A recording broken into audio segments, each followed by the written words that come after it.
ইরানের ইস্পাহানে ইসরায়েল আমেরিকার হামলায় অন্তত 15 জন নিহত।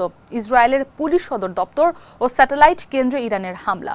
কুয়েত ও ইরাকে আমেরিকার 3টি ঘাঁটিতে হামলা চালিয়েছে আইআরজিসি। যুদ্ধবন্ধে আলোচনার প্রস্তাব নাকচ করে দিয়েছে আমেরিকা। ইরান বলছে, যুদ্ধ বন্ধ করতে চাইলে আমেরিকাকে পারস্য উপসাগর ছেড়ে চলে যেতে হবে। ইরান যুদ্ধের সবশেষ খবর জানাতে পুরো আয়োজন জুড়ে আপনাদের সাথে আছি আমি ইসরাত মুক্তি।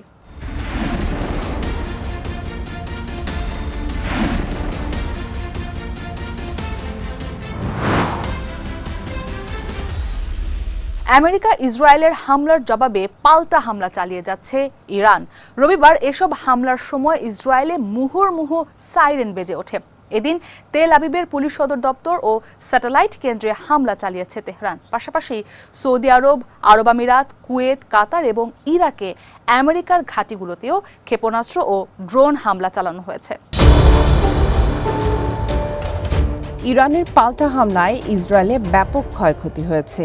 ইসরায়েলের বিশেষ পুলিশ ইউনিট লাহাভ 433 এর সদর দপ্তর এবং গিলাদ প্রতিরক্ষা স্যাটেলাইট যোগাযোগ কেন্দ্রে শক্তিশালী ড্রোন হামলা চালানোর দাবি করেছে ইরান। ইরানের রেভলিউশনারি গার্ড কর্পস এক বিবৃতিতে জানায়, তেল আবিবের শিল্পাঞ্চলগুলোতে ক্ষেপণাস্ত্র হামলা চালানো হয়েছে। ইসরায়েলি কর্তৃপক্ষ হতাহতের সংখ্যা বাড়ার যে তথ্য দিয়েছে তা থেকে হামলার গভীরতা স্পষ্ট হচ্ছে বলেও ইরান দাবি করেছে। ইরানের হামলায় ইসরায়েলে গত একদিনে অন্তত 100 জন আহত হওয়ার তথ্য মিলেছে।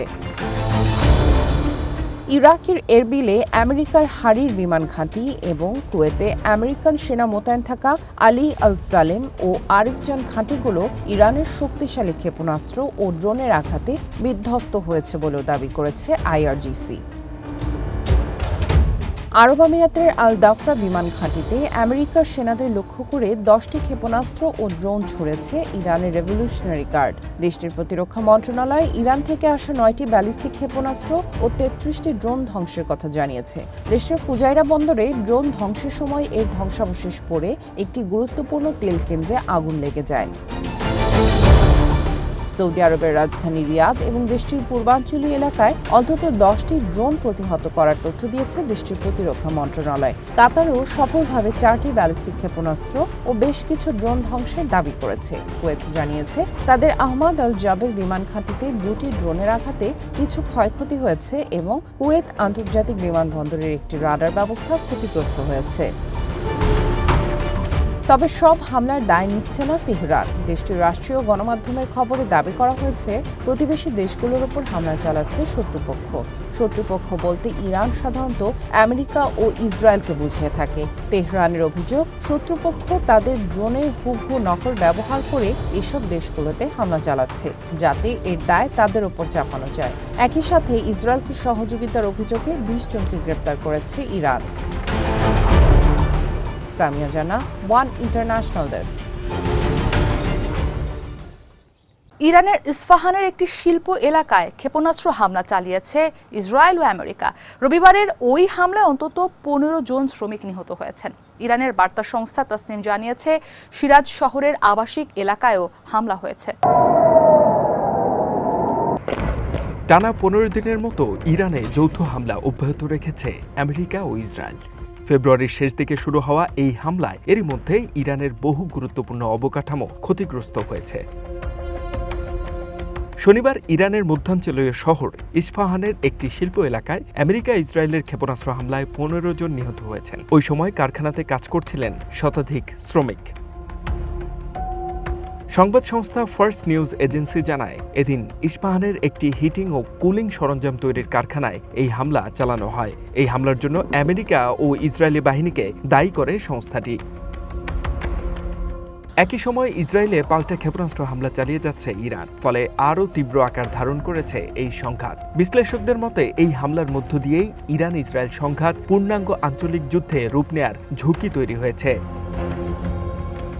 ইরানের স্বাস্থ্য মন্ত্রণালয়ের তথ্য অনুযায়ী সংঘাত শুরুর পর থেকে এখন পর্যন্ত অন্তত 1444 জন নিহত এবং 18,500 জনের বেশি মানুষ আহত হয়েছে। ইতিমধ্যে মধ্যপ্রাচ্য থেকে নিজেদের নাগরিকদের নিরাপদে সরে যাওয়ার নির্দেশ দিয়েছে আমেরিকা। তবে এই সংঘাত দীর্ঘস্থায়ী হলে পুরো মধ্যপ্রাচ্য জুড়ে নতুন করে সামরিক সংঘর্ষ ছড়িয়ে পড়ার আশঙ্কা রয়েছে বলে মনে করছেন বিশ্লেষকরা।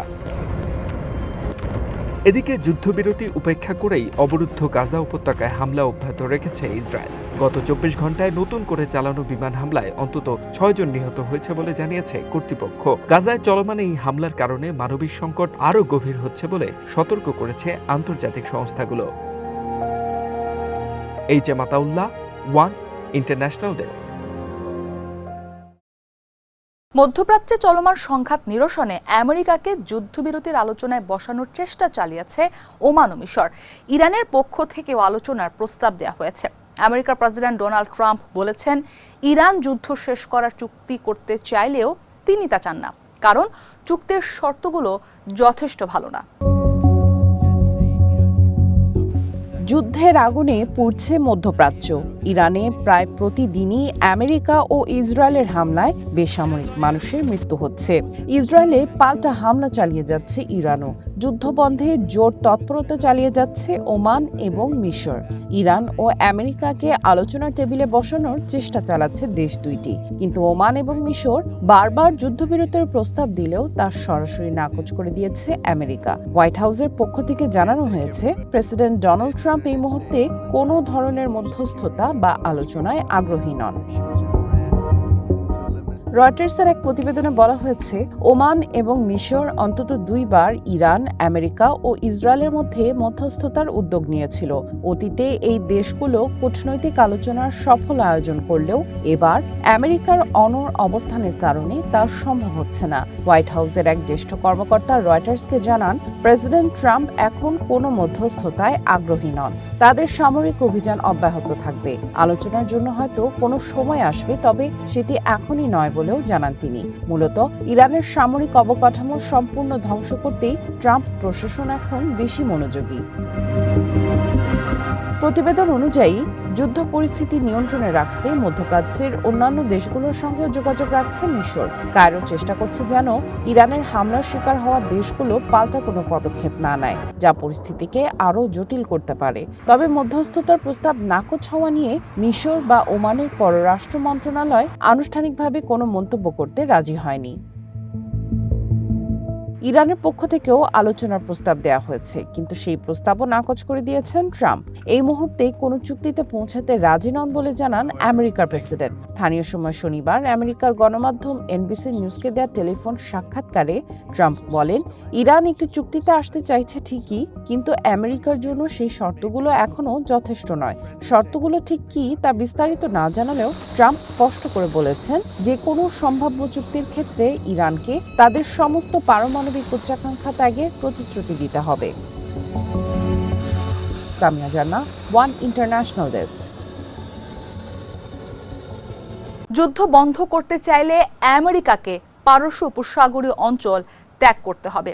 শনিবার আয়াতুল্লাহ খামেনির উপদেষ্টা আলী শামখানির জানাজায় অংশ নিয়ে এই শর্তের কথা জানান ইরানের এক্সপেডিয়েন্সি কাউন্সিলের সদস্য আইআরজিসির সাবেক সিনিয়র কমান্ডার মোহসেন রেজাই। গত 28 ফেব্রুয়ারি ইসরায়েল আমেরিকার হামলায় নিহত হন ইরানের সাবেক সর্বোচ্চ নেতা আয়াতুল্লাহ খামেনির উপদেষ্টা এবং ইরানের ন্যাশনাল সিকিউরিটি কাউন্সিলের সেক্রেটারি আলী শামখানি।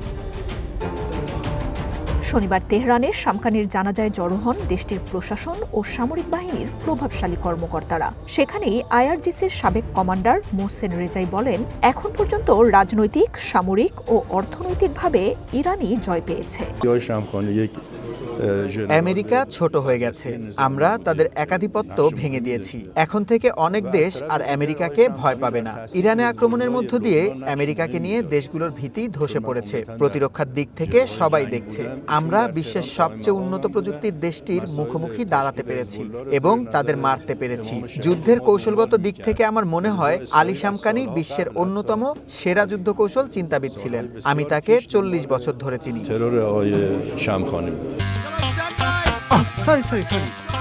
লাইফে কখন কি হয় গ্যারান্টি আছে, তাই ইন্স্যুরেন্স করুন সিটি ব্যাংকে, কারণ ইন্স্যুরেন্স করলে সিটিতে সুরক্ষা পাবেন নিশ্চিতে। আমেরিকার একটি নৌযানও হরমুজ প্রণালী পার হতে পারবে না বলেও হুঁশিয়ারি দেন রেজাই। উপসাগরীয় অঞ্চলে গত 5 দশক ধরে সকল অনিরাপত্তার মূল কারণ হিসেবে আমেরিকার উপস্থিতিকেই দায় দেন এই নেতা। জাহাজ চলাচলের জন্য হরমুজ খুলবে না। পারস্য উপসাগরে আমেরিকার একটি নৌযানও প্রবেশ করতে দেওয়া হবে না। আমেরিকার উপস্থিতি গত 50 বছর ধরে অঞ্চলটিতে অনিরাপত্তার প্রধান কারণ। আমেরিকার উপস্থিতি দূর করা ও হরমুজে আঞ্চলিক কর্তৃত্ব স্থাপন ছাড়া নিরাপত্তা প্রতিষ্ঠার কোনো উপায় নেই। মোহসেন রেজাই জানান, যুদ্ধের ক্ষতিপূরণ ও ভবিষ্যৎ নিরাপত্তার পূর্ণ নিশ্চয়তা ছাড়া এই যুদ্ধ বন্ধের কথা ভাববে না ইরান। অঞ্চলটি থেকে আমেরিকাকে সরতে হবে বলেও হুঁশিয়ারি দেন তিনি। এই যুদ্ধ কিভাবে শেষ হবে তা আমাদের নিয়ন্ত্রণে রয়েছে। যুদ্ধের কারণে তারা যে ধ্বংসযজ্ঞ ঘটিয়েছে তার জন্য সম্পূর্ণ ক্ষতিপূরণ না পাওয়া পর্যন্ত আমরা যুদ্ধ শেষ করার বিষয়টি বিবেচনা করব না, এবং ভবিষ্যতের জন্য আমরা শতভাগ নিরাপত্তা নিশ্চয়তা চাই, যা পারস্য উপসাগর থেকে আমেরিকার প্রস্থান ছাড়া সম্ভব নয়। যুদ্ধবন্ধের দ্বিতীয় শর্ত হলো আমেরিকার এই অঞ্চল থেকে প্রস্থান। এই সপ্তাহে ইন্টারন্যাশনাল এনার্জি এজেন্সি জানায়, হরমুজ বন্ধের কারণে সবচেয়ে বড় তেল সরবরাহ সংকটের মুখে বিশ্ব। মার্জিয়া উপমা, ওয়ান ইন্টারন্যাশনাল ডেস্ক। হরমুজ প্রণালী সচল রাখতে মিত্র দেশগুলোর সাহায্য চাইলেন আমেরিকার প্রেসিডেন্ট ডোনাল্ড ট্রাম্প। বেশ কয়েকটি দেশকে সেখানে যুদ্ধজাহাজ পাঠানোর আহ্বান জানিয়েছেন তিনি। তবে ট্রাম্পের এমন আহ্বানে সাড়া দেয়নি মিত্ররা। ইরান, আমেরিকা ও ইসরায়েলের যুদ্ধের কারণে প্রায় অবরুদ্ধ বিশ্বের অন্যতম গুরুত্বপূর্ণ জলপথ হরমুজ প্রণালী। সমুদ্রপথে আটকে আছে অনেক পণ্যবাহী জাহাজ। তবে তেহরান জানিয়েছে এই পথ দিয়ে আমেরিকা, ইসরায়েল ও তাদের মিত্র দেশ ছাড়া অন্যান্য দেশের জাহাজ চলাচল করতে পারবে। এমন অবস্থায় হরমুজ প্রণালী খোলা রাখতে মিত্র জোট গঠন করে যুদ্ধজাহাজ পাঠানোর আহ্বান জানিয়েছেন প্রেসিডেন্ট ডোনাল্ড ট্রাম্প। প্রয়োজনে উপকূল জুড়ে ব্যাপক বোমা হামলারও হুঁশিয়ারি দেন তিনি। শনিবার ট্রুথ সোশ্যালে দেয়া এক পোস্টে ট্রাম্প বলেন, ইরানের অবরোধ ভাঙতে অনেক দেশ, বিশেষ করে যারা হরমুজ প্রণালীতে তেহরানের পদক্ষেপের কারণে ক্ষতিগ্রস্ত, তারা আমেরিকার সাথে যৌথভাবে যুদ্ধজাহাজ পাঠাবে। এ সময় চায়না, ব্রিটেন, ফ্রান্স, জাপান ও সাউথ কোরিয়ার মতো দেশগুলোকে যুদ্ধজাহাজ পাঠিয়ে হরমুজ প্রণালী সচল রাখার আহ্বান জানান আমেরিকার প্রেসিডেন্ট। তবে ট্রাম্পের এমন আহ্বানে এখন পর্যন্ত তেমন সাড়া মেলেনি। ইতিমধ্যে চায়না, ব্রিটেন, ফ্রান্স প্রাথমিক প্রতিক্রিয়া জানিয়েছে। ওয়াশিংটনে অবস্থিত চায়না দূতাবাসের একজন মুখপাত্র সরাসরি যুদ্ধজাহাজ পাঠানোর বিষয়ে কোনো নিশ্চিত তথ্য দেননি। তবে চলমান সংকটের দ্রুত সমাধানে আহ্বান জানিয়ে তিনি বলেন, জ্বালানি সরবরাহের স্থিতিশীলতা ও নিরাপত্তা নিশ্চিত করা সব পক্ষের দায়িত্ব। মধ্যপ্রাচ্যের দেশগুলোর ঘনিষ্ঠ বন্ধু এবং কৌশলগত অংশীদার হিসেবে সংশ্লিষ্ট সব দেশের সঙ্গে যোগাযোগ অব্যাহত রাখবে চায়না। সেই সাথে পরিস্থিতি শান্ত করতেও গুরুত্বপূর্ণ ভূমিকা পালনের প্রতিশ্রুতি দিয়েছে বেইজিং। এদিকে ট্রাম্পের এমন দাবির পরপরই মধ্যপ্রাচ্যে নতুন করে কোনো যুদ্ধজাহাজ পাঠানোর পরিকল্পনা করছে না বলে স্পষ্ট জানিয়ে দিয়েছে ফ্রান্স। দেশটির পররাষ্ট্র মন্ত্রণালয় এক এক্স বার্তায় জানায়, বিমানবাহী রণতরী স্ট্রাইক গ্রুপ পূর্ব ভূমধ্য সাগরেই অবস্থান করছে। এ বিষয়ে ফ্রান্সের অবস্থান অপরিবর্তিত, তা হল প্রতিরক্ষামূলক ও সুরক্ষামূলক। অন্যদিকে ব্রিটেনের প্রতিরক্ষা মন্ত্রণালয় জানিয়েছে, এই অঞ্চলে বাণিজ্যিক জাহাজগুলোর নিরাপত্তা নিশ্চিত করতে তারা মিত্র এবং অংশীদারদের সঙ্গে বিভিন্ন বিকল্প ব্যবস্থা নিয়ে আলোচনা করছে। তবে ট্রাম্পের আহ্বানে সাড়া দিয়ে নতুন করে কোনো যুদ্ধজাহাজ মোতায়েন করবে কিনা সে বিষয়ে এখনও কোনো সুনির্দিষ্ট প্রতিশ্রুতি দেয়নি ব্রিটিশ সরকার। এছাড়া প্রতিক্রিয়া জানিয়েছে জাপানও। দেশটির ক্ষমতাসীন লিবারেল ডেমোক্রেটিক পার্টি এলডিপির নীতি নির্ধারণী প্রধান তাকায়োশি কোবায়াশি এই পদক্ষেপ গ্রহণের ক্ষেত্রে বিদ্যমান আইনি বাধাকে অন্যতম চ্যালেঞ্জ হিসেবে উল্লেখ করেছেন। জাপানের গণমাধ্যম এনএইচকে-তে দেয়া এক সাক্ষাৎকারে কোবায়াশি বলেন, বর্তমান পরিস্থিতিতে ওই অঞ্চলে নৌবাহিনী পাঠানো খুব কঠিন একটি সিদ্ধান্ত। ইসরাত মুক্তি, ওয়ান ইন্টারন্যাশনাল ডেস্ক। বেঁচে থাকলেও ইসরায়েলি প্রধানমন্ত্রী নেতানিয়াহুকে খুঁজে বের করে হত্যা করা হবে। সামাজিক মাধ্যমে এই নেতার মৃত্যুর গুঞ্জন ছড়িয়ে পড়ার পর তেল আবিব তা প্রত্যাখ্যান করে। এরপরই নেতানিয়াহুকে হত্যার নতুন এই প্রতিশ্রুতি দেয় আইআরজিসি। ইসরায়েলি প্রধানমন্ত্রী নেতানিয়াহুকে হত্যার প্রতিশ্রুতি দিয়েছে ইরানের রেভলিউশনারি গার্ড কর্পস আইআরজিসি। এক বার্তায় বাহিনীটি জানায়, এই শিশু হত্যাকারী যদি বেঁচেও থাকে তাহলেও তাকে খুঁজে বের করা হবে। সর্বশক্তি দিয়ে নেতানিয়াহুকে হত্যার হুঁশিয়ারিও দেয় বাহিনীটি। সম্প্রতি সামাজিক মাধ্যমে ইসরায়েলি প্রধানমন্ত্রী নেতানিয়াহু নিহতের গুঞ্জন জোরালো হয়ে উঠেছে। গত কয়েকদিন ধরেই এই নেতাকে জনসম্মুখে দেখা যাচ্ছে না বলে দাবি করছেন নেটিজেনরা। এর মধ্যেই বৃহস্পতিবার নেতানিয়াহুর অফিসের প্রকাশ করা এক ভিডিওতে প্রধানমন্ত্রীর হাতে 6টি আঙুল শনাক্তের দাবি ওঠে সামাজিক মাধ্যমে। দাবি করা হচ্ছে কৃত্রিম বুদ্ধিমত্তা ব্যবহার করে এই ভিডিও তৈরি করা হয়েছে। যুদ্ধ শুরুর পর নিজের প্রথম সংবাদ সম্মেলনে কথা বলতে দেখা যায় ৭৬ বছর বয়সী এই নেতাকে, যেখানে ইরানের নতুন সর্বোচ্চ নেতা মুজতবা খামেনিকে হত্যার হুমকিও দেন তিনি। আমেরিকার conservative political commentator Candace Owen এক পোস্টে নেতানিয়াহুর অবস্থান নিয়ে প্রশ্ন তুলেছেন। এই নেতা কোথায় আছে জানতে চান তিনি। এছাড়া কেন কৃত্রিম বুদ্ধিমত্তা দিয়ে তার ভিডিও তৈরি করা হলো আর সেটি মুছে ফেলা হলো, সেই প্রশ্নেরও উত্তর চান তিনি। ক্যান্ডেসের দাবি, হোয়াইট হাউসেও গুরুতর ভীতিকর পরিস্থিতি চলছে।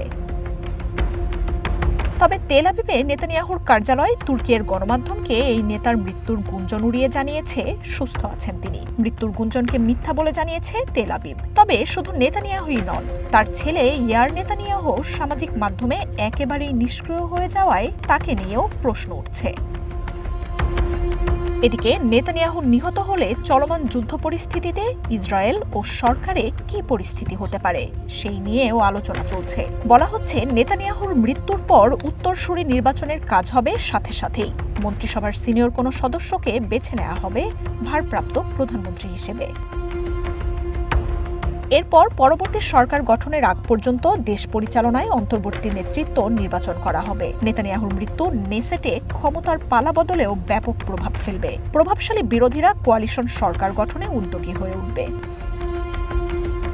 রাজনীতি বিশ্লেষকরা মনে করছেন, ইসরায়েলের ইতিহাসে সবচেয়ে বেশি সময় শাসনে থাকা প্রধানমন্ত্রী নেতানিয়াহুর মৃত্যু দেশটিতে বড় ধরনের রাজনৈতিক অস্থিরতা তৈরি করবে। এতে চাপ বাড়বে আগামী নির্বাচনের। মার্জিয়া উপমা, ওয়ান ইন্টারন্যাশনাল ডেস্ক। ইরানকে শাহেদ ড্রোন সরবরাহ করছে রাশিয়া, এমন দাবি করেছেন ইউক্রেনের প্রেসিডেন্ট ভলোদিমির জেলেনস্কি। তার মতে মধ্যপ্রাচ্যে আরও ধ্বংসাত্মক পরিণতি ডেকে আনাই এর লক্ষ্য। রুশ প্রেসিডেন্ট ভ্লাদিমির পুতিনের বিরুদ্ধে মধ্যপ্রাচ্যের যুদ্ধকে প্রভাবিত করার অভিযোগ এনেছেন ইউক্রেনের প্রেসিডেন্ট জেলেনস্কি। শনিবার ইউক্রেনে 500 ড্রোন ও মিসাইল হামলা চালায় রাশিয়া। এরপরই জেলেনস্কি জানান, মধ্যপ্রাচ্যে যাই ঘটুক না কেন, নিজের দেশের জন্য আকাশ প্রতিরক্ষা প্রয়োজন। সিএনএনে দেওয়া সাক্ষাৎকারে ইউক্রেনের প্রেসিডেন্ট বলেন, ইউরোপের আরও বেশি ক্ষতি করতে মধ্যপ্রাচ্য যুদ্ধকে প্রভাবিত করছেন রুশ প্রেসিডেন্ট। জেলেনস্কির দাবি, ইসরায়েল ও আমেরিকার ঘাঁটিগুলোতে হামলার জন্য ইরানকে শাহেদ ড্রোন পাঠাচ্ছে মস্কো। এই ব্যাপারে ইউক্রেন শতভাগ নিশ্চিত বলেও দাবি করেন প্রেসিডেন্ট জেলেনস্কি। তিনি বলেন, ইসরায়েল ও আমেরিকার স্থাপনাগুলোতে হামলায় এসব ড্রোন ব্যবহার করা হয়েছে। ইরানে যুদ্ধ শুরুর পর মধ্যপ্রাচ্যে আমেরিকার কূটনৈতিক সামরিক স্থাপনায় জোরালো হামলা শুরু করেছে আইআরজিসি। মধ্যপ্রাচ্যের দেশগুলোতে হামলায় শাহেদ ড্রোনের ব্যাপক ব্যবহার করছে বাহিনীটি। তবে এসব ড্রোনের উৎপাদক সম্পর্কে শতভাগ নিশ্চিত হওয়া যায়নি বলে জানাচ্ছে রয়টার্স। মনুষ্যবিহীন যানের জগতে তোলপাড় ফেলা শাহেদ ড্রোন উদ্ভাবন করেছে ইরান। বিপুল খরচের মিসাইলের তুলনায় এসব অস্ত্র অনেক বেশি সাশ্রয়ী। ইউক্রেনের বিরুদ্ধে রাশিয়ার যুদ্ধে ড্রোনটির ব্যাপক ব্যবহার দেখা গেছে। চলমান ইরান যুদ্ধে $20,000 তৈরি শাহেদ ড্রোন ঠেকাতে মিলিয়ন মিলিয়ন ডলারের শনাক্তকারী মিসাইল ব্যবহার করছে আমেরিকা, ইসরায়েল। প্রাথমিকভাবে ইরান এসব ড্রোন রাশিয়াকে সরবরাহ করেছিল। তবে এরপর চুক্তির আওতায় রাশিয়া নিজেই শাহেদের উৎপাদন শুরু করে। অ্যাটাক ড্রোনটির বিস্ময়কর কার্যকারিতা দেখে আমেরিকা এর প্রতিরূপ লুকাস ড্রোন তৈরি করেছে। এমনকি ইরানের বিরুদ্ধে যুদ্ধে এসব ব্যবহারও করছে আমেরিকা। শাহেদ ড্রোন ঠেকাতে ইউক্রেন থেকে বিশেষজ্ঞও নিচ্ছে ওয়াশিংটন। মার্জিয়া উপমা, ওয়ান ইন্টারন্যাশনাল ডেস্ক। ইরান যুদ্ধ বন্ধের দাবিতে এবার বিক্ষোভ হয়েছে ইউরোপের দেশ স্পেনে। শনিবার দেশটির রাজধানী মাদ্রিদে জড়ো হন হাজারো মানুষ। তাদের একটাই দাবি, বিশ্ব শান্তির স্বার্থে এখনই আমেরিকার প্রেসিডেন্ট ডোনাল্ড ট্রাম্পকে থামাতে হবে। অন্যদিকে আমেরিকার ওয়াশিংটন ডিসিতে আয়োজিত বিক্ষোভে ইরানের বর্তমান সরকার পরিবর্তনের দাবি জানানো হয়েছে। ইরানের সাথে ক্রমবর্ধমান উত্তেজনা আর গাজা উপত্যকায় দীর্ঘস্থায়ী সংঘাত এক অনিশ্চিত ভবিষ্যতের দিকে ঠেলে দিচ্ছে বিশ্বকে। এর প্রতিবাদে রবিবার স্পেনের মাদ্রিদের রাস্তায় নেমেছেন সাধারণ মানুষ থেকে শুরু করে বিভিন্ন মানবাধিকার সংগঠনের কর্মীরা। Salimos a la calle para decir no a la guerra y para decir que hay que parar la guerra en Oriente Medio. বিক্ষোভকারীদের অভিযোগ, ট্রাম্পের নীতি এবং ইসরায়েলি আগ্রাসন আন্তর্জাতিক আইনকে বৃদ্ধাঙ্গুলি দেখাচ্ছে। প্রথাগত যুদ্ধের রূপ বদলে বিশ্ব হয়তো ইতিমধ্যে এক অঘোষিত তৃতীয় বিশ্বযুদ্ধের ভেতরে প্রবেশ করেছে বলে মনে করছেন অনেকেই। আমরা রাস্তায় নেমেছি যুদ্ধকে না বলতে। মধ্যপ্রাচ্যে এই রক্তক্ষয়ী লড়াই বন্ধ করতে হবে। শান্তির স্বার্থে ডোনাল্ড ট্রাম্প ও নেতানিয়াহুকে থামাতে হবে। সমাবেশে যোগ দেন ফিলিস্তিনি কমিউনিটির সদস্যরাও। তাদের দাবি, গাজা ইস্যুকে আড়াল করতেই অন্য সংঘাতগুলো উস্কে দেওয়া হচ্ছে। সাংস্কৃতিক কর্মীরাও তাদের সংহতি প্রকাশ করে জানান, যুদ্ধের এই পাগলামি বন্ধ হওয়া জরুরি। অন্যদিকে বিক্ষোভ হয়েছে আমেরিকার ওয়াশিংটন ডিসিতেও। শনিবার হোয়াইট হাউসের কাছে শত শত ইরানি আমেরিকান জড়ো হয়ে ইরানের চলমান যুদ্ধ পরিস্থিতি নিয়ে বিক্ষোভ করেছেন। ইরানের বর্তমান সরকার পরিবর্তনের দাবি জানিয়ে একটি গণতান্ত্রিক সরকার প্রতিষ্ঠার আহ্বান জানান তারা। H M. Ataullah, one international desk. Iran ও লেবাননে আমেরিকা ইসরায়েলের হামলার বিরুদ্ধে কানাডায় বড় ধরনের বিক্ষোভ হয়েছে। আমেরিকার বিমান হামলায় ইরানের স্কুলের শতাধিক শিশু নিহতের ঘটনায় তীব্র ক্ষোভ জানান বিক্ষোভকারীরা। মধ্যপ্রাচ্যে সব ধরনের সামরিক আগ্রাসন বন্ধের দাবিও জানিয়েছেন তারা। আন্তর্জাতিক আইন অমান্য করে বিভিন্ন দেশের সার্বভৌমত্বের উপর আঘাত এবং মধ্যপ্রাচ্যে বেসামরিক নাগরিক হত্যার প্রতিবাদে উত্তাল কানাডার টরন্টো। আল কুদস দিবস উপলক্ষে আয়োজিত বিক্ষোভ মিছিলে অংশ নিয়ে শত শত মানুষ ফিলিস্তিন, ইরান ও লেবাননে চলমান আগ্রাসনের অবসান দাবি করেন। আজ আমরা ফিলিস্তিনিদের ন্যায়সঙ্গত অধিকারের পক্ষে এবং লেবাননের নির্যাতিত মানুষের সঙ্গে সংহতি জানাতে এখানে সমবেত হয়েছি। আমাদের সার্বভৌমত্বের উপর আঘাত করা হয়েছে, যা সরাসরি আন্তর্জাতিক আইনের লঙ্ঘন।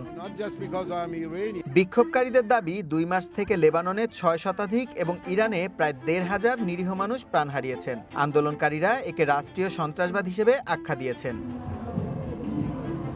বিক্ষোভে 28 ফেব্রুয়ারি ইরানের একটি বালিকা বিদ্যালয়ে আমেরিকার বাহিনীর সেই বিতর্কিত হামলার বিরুদ্ধে তীব্র নিন্দা জানানো হয়। মৃত শিশুদের প্রতীকী দেহ নিয়ে বিক্ষোভকারীরা তুলে ধরেন যুদ্ধের ভয়াবহতা। লাল গালিচার ওপর সারিবদ্ধভাবে সাজানো সেই প্রতীকী দেহগুলো মনে করিয়ে দেয় সাম্প্রতিক আগ্রাসনে প্রাণ হারানো শত শত নিরীহ প্রাণের কথা। আমেরিকা ও ইসরায়েল আন্তর্জাতিক আইনকে তোয়াক্কা না করে অন্য দেশ শাসন করতে চাইছে। জাতিসংঘের প্রধানও এই আগ্রাসনকে অবৈধ বলেছেন। তারা বোমা মেরে ইরানের শত শত মানুষকে হত্যা করছে।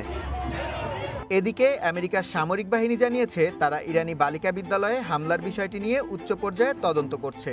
সংবাদ মাধ্যমের তথ্য অনুযায়ী প্রাথমিক তদন্তে আমেরিকার বাহিনী দায়ী থাকার প্রমাণ মিলেছে। এই অভিযোগ প্রমাণিত হলে এটিই হবে গত কয়েক দশকের মধ্যে দেশটির সামরিক অভিযানের ইতিহাসে অন্যতম ভয়াবহ বেসামরিক প্রাণহানি। সুলাইমান সবুজ, ওয়ান ইন্টারন্যাশনাল ডেস্ক।